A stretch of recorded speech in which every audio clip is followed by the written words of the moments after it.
I think it was the London Economist that gave us a British perspective. They said when Congress doesn't understand or like something, like work or investment, Congress has a tendency to further tax it or legislate it out of existence. And I was reminded about that when the legislation was referenced earlier. And I wanted to ask Chairman Shapiro. There is legislation here in Congress for a transaction tax on every financial transaction. And I was going to ask you, is the solution to slow our markets through this transaction tax on financial transactions, or is the solution to speed up our protections through real-time circuit breakers? I had mentioned earlier in my opening remarks the concept that Germany has employed with respect to looking at individual stocks. And if individual stocks fall more than 5% in 5 minutes, then you have those circuit breakers go into effect until the markets have sorted it out. And it just seems to me that if we put this transaction tax on trading, what we're really going to do is provide less liquidity. And I wanted to ask if that's a valid concern there. And your thoughts. Let me say that I have studied the Deutsche Börse individual stock mechanisms, and it informed very much our conversation that we had with the exchanges yesterday, because my personal view is that if we can do circuit breakers on individual stocks, depending upon the velocity with which they are declining in value, that will allow us to take a timeout for some period of time, and that every market must honor that timeout, we will have done a lot to make a difference here. And I think it's important for us to do that in relatively short order. I guess tax policy is way beyond my pay grade and really my depth, but I just don't have a view, I guess, about whether imposing a transaction tax would be an effective mechanism to slow the market or not.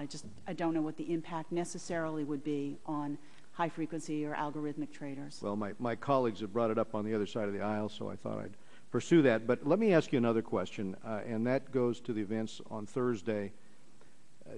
Does this situation justify looking at trying to put all of the markets under one regulator? You have equities, options, future markets. They're all interconnected. They're all correlated against each other. And we passed a regulatory reform bill out of the House last year, which I think moves us in the right direction, but you still have two separate agencies with two separate sets of rules. And I just think about some of the studies that I've seen where whether you're liberal or conservative or in the center, these think tanks and economists that have looked at this have all asked the question, if you've got the same entities trading the same products but two different regulators with two different sets of rules, aren't you compounding the difficulty here?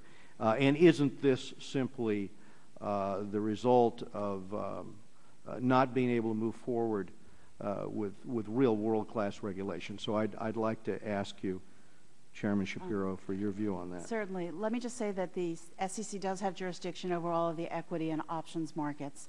We don't over the futures markets. And I know Chairman Gensler has heard me say this before, that I think if we were writing on a clean slate, we would not create the regulatory structure around these instruments or these market participants that we have today, and that there would be efficiencies gained by merger of the two agencies.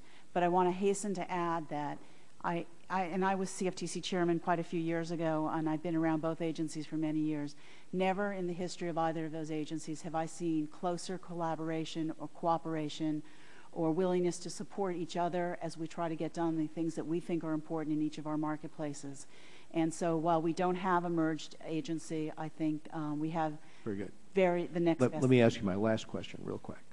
Is there any evidence that the uptick rule would have prevented this calamity on Thursday? I recall reading an SEC study which said there's no way that the uptick rule in today's markets could be of assistance. But what's your view on that? Well, as you know, we did pass a new version of the uptick rule, Right. short sale circuit breaker rule, that's not in effect yet and won't be Right, until I do November. know you did that. It's possible new rules may have helped to the extent short sellers were active during this time period, but what we actually understand is that the level of short selling as a percentage of trading volume during that critical 30 minutes from 2:30 to 3 o'clock was lower than it was at other times during the day. So to the extent the sales we saw were long sales, the uptick rule would not have made a difference. So it really seemed to be a lack of liquidity problem. To the extent they were short sales, it's Yeah. obviously something we're looking at. Right. It might have had some impact. Thank you very much.